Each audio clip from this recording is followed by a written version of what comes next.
नमस्कार मंडळी, स्वागत आहे माझ्या आजच्या व्हिडिओमध्ये. तर ना आज आम्ही बघा इथं ताक घेतलेलं आहे. तर हे ताक ना एकदम फ्रेश ताक आहे, घरात असं मस्त बनवलेलं आहे. तर त्याच्यानंतर ना हे ताक आम्ही घेतले कशासाठी, तर ह्याची ना आपण कढी बनवणार आहे. तर बघूया कशी बनवायची. कढी बनवण्यासाठी बघा आपण इथं साहित्य पण घेतलेलं आहे आणि कढी ना आज बघा माझी मम्मी बनवत होती. आपण ना इथं एक बघा पातेलं घेतले आणि त्याच्यामध्ये 2 चमचे तेल टाकलेलं आहे आणि त्याच्यामध्ये आपल्याला मोहरी पण टाकून घ्यायची आहे. मग मोहरी कडल्यानंतर त्यात जिरं पण टाकायचं आहे. मग आपल्याला त्याच्यामध्ये लसूण टाकायचं आहे आणि लसूण थोडासा भाजून झाल्यानंतर त्याच्यामध्ये आपल्याला कढीपत्ता पण टाकून घ्यायचा. आपण ना इथं बघा बारीक कट करून मिरच्या घेतल्यात, त्या आपण त्याच्यामध्ये टाकून घ्यायच्यात आणि मग आपल्याला बघा थोडंसं चमच्याने हलवून घ्यायचंय.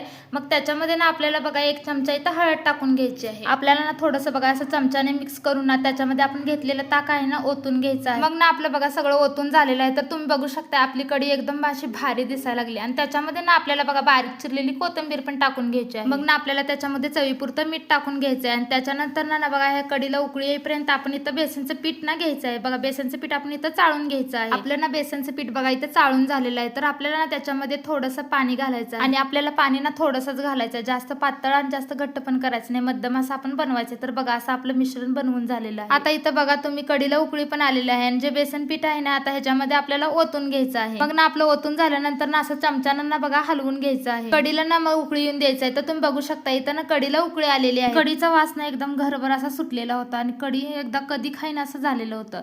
तर बघू शकता आपली कढी ना तयार आहे. तर आजचा व्हिडिओ तुम्हाला कसा वाटला कमेंटमध्ये नक्की सांगा. या व्हिडिओला लाईक, शेअर आणि चॅनलला सबस्क्राईब करा.